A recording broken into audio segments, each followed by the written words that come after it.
ओम सर्वमंगलमांगल्ये शिवे सर्वार्थसाधिके शरण्ये त्र्यंबके गौरी नारायणी नमोस्तुते। ब्रह्मरूपे सदानंदे परमानंद स्वरूपिणे धृतसिद्धिप्रदे देवी नारायणी नमोस्तुते। शरणागत दीनार्थ परित्राण परायणे सर्वस्यार्ति हरे देवी नारायणी नमोस्तुते। तृतीय अध्याय। सेनापतियों सहित महिषासुर का वध। जिन जगदम्बा के अंगों की कांति हजारों उदय काल के सूर्यों के समान है, जो लाल रंग की रेशमी साड़ी धारण किए हैं, जिनके कंठ में मुंडों की माला है, जिनके दोनों पयोधरों पर रुधिर वर्ण रक्त चंदन का लेप लग रहा है, कमल समान हाथों में जपने की माला है, जो विद्या अभय एवं वर नामक मुद्राएं धारण कर रही हैं, जिनके मुखारविंद की शोभा 3 लोकों से विकसित है, सिर पर चंद्रमा के साथ ही रत्न जड़ित मुकुट सुशोभित हैं, कमल पर विराजमान उन देवी की मैं आदर पूर्वक वंदना करता हूँ। ऋषि बोले, महासूर चिच्छुर सेनापति ने जब देखा कि यह सेना तो इस प्रकार मारी जा रही है, तब उसे बड़ा क्रोध उत्पन्न हो गया और वह स्वयं ही अंबिका के साथ युद्ध करने चल पड़ा। युद्ध में जाकर उसने देवी जी पर बाणों की इस प्रकार वर्षा की, जैसे कि मेघ मेरु पर्वत की चोटी पर जलधारा बरसा रहा हो। तब देवी ने उसके बाण समूहों को खेल ही खेल में काट दिया। फिर बाणों द्वारा उसके सारथी तथा घोड़ों को मार डाला। फिर शीघ्र ही उसका धनुष और ऊंची लहराती हुई ध्वजा काट कर गिरा दिए। जब उसका धनुष कट चुका, तब अपने बाणों से उसके अंग विंध डाले। जिसका सारथी एवं घोड़े मर चुके थे और धनुष भी कट चुका था, ऐसा वह चिच्छुर दैत्य बिना रथ पैदल ही तलवार ढाल लेकर देवी जी की ओर दौड़ा। उसने तेज तलवार से सिंह पर जाते ही प्रहार कर दिया। फिर देवी जी की बाम भुजा पर बड़े जोर से प्रहार किया। हे राजन, ज्यों ही उसकी तलवार देवी की भुजा पर पड़ी, त्यों ही टूट गई। फिर तो असुर ने क्रोध से आंखें लाल लाल करके शूल हाथ में ले लिया। भद्रकाली जी पर उस दैत्य ने वह शूल चला दिया। वह शूल इस प्रकार चमका जैसे कि आकाश से सूर्य मंडल गिर रहा हो। देवी जी ने अपनी ओर आते हुए शूल को देखकर उस पर अपना शूल चला दिया, जिससे उस शूल के सैकड़ों टुकड़े हो गए। साथ में उस चिच्छुर महादैत्य के प्राण भी निकल गए। जब महिषासुर का बलवान सेनापति मर गया, तब देव शत्रु चामर हाथी पर सवार होकर आ पहुंचा। आते ही उसने अंबिका देवी पर शक्ति का प्रहार किया। श्री देवी जी ने तो हुंकार द्वारा ही उसे तेजहीन करके नीचे गिरा दिया। अपनी शक्ति को गिरा हुआ देखकर चामर को बड़ा क्रोध आया। तब उसने शूल का प्रहार किया। उस शूल को भी देवी जी ने बाणों द्वारा टुकड़े टुकड़े कर डाला। तब सिंह भी उछलकर हाथी के मस्तक पर चढ़ बैठा और दैत्य के साथ भुजा युद्ध करने लगा। वे दोनों परस्पर लड़ते लड़ते उस हाथी से नीचे पृथ्वी पर आ गए। भयंकर प्रहारों से परस्पर युद्ध करने लगे। तब बड़े वेग से सिंह ऊपर को उछला।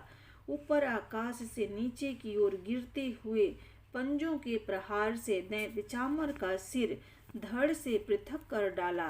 देवी जी ने शिला एवं वृक्ष आदि से युद्ध में उदग्र को मार डाला। फिर कराल को भी दांत, मुक्कों एवं थपेड़ों के प्रहार द्वारा मार गिराया।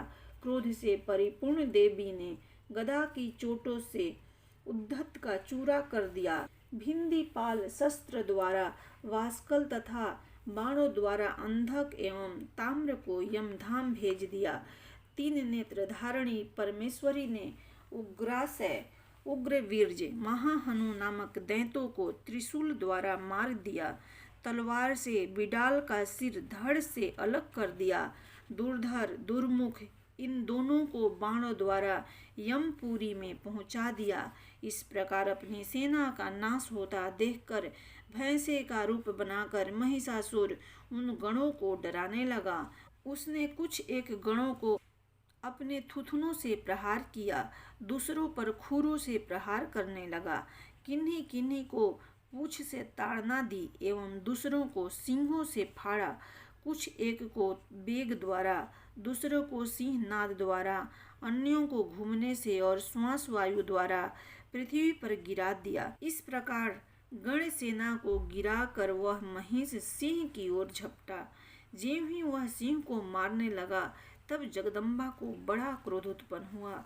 इधर महापराक्रमी महिष भी क्रोध में पृथ्वी तल को अपने खुरों से खोदने लगा। फिर अपने सींगों से बड़े बड़े ऊंचे ऊंचे पहाड़ उठाकर फेंकने लगा। साथ में गरजने लगा। वेग के साथ उसके घूमने से पृथ्वी क्षुब्ध होकर फटने लगी।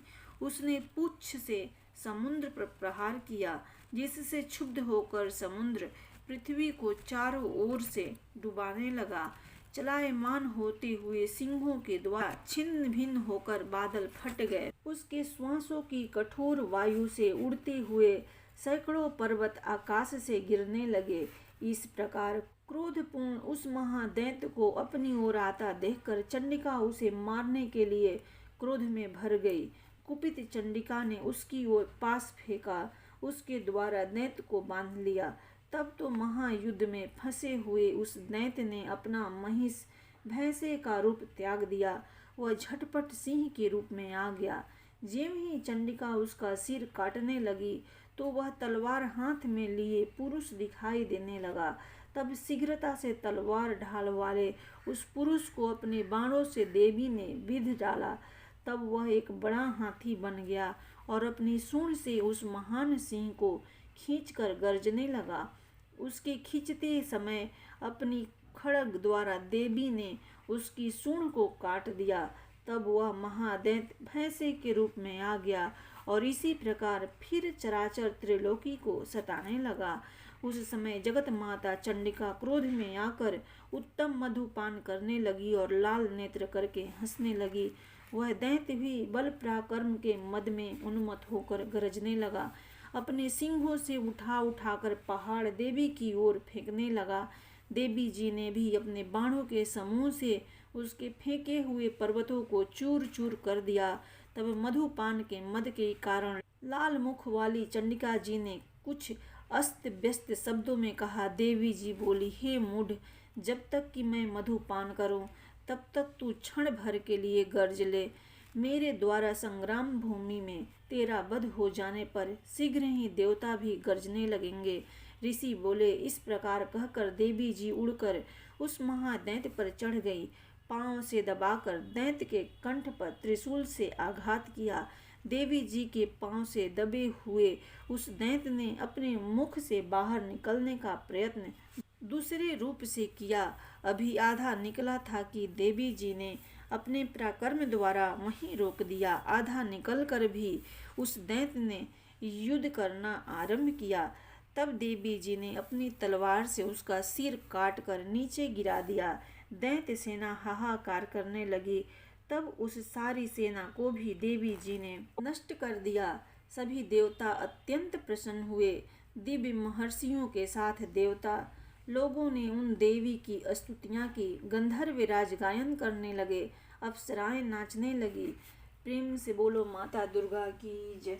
आवाहनम न जानामि विसर्जनम पूजां चैव न जानामि क्षम्यतां परमेश्वरी।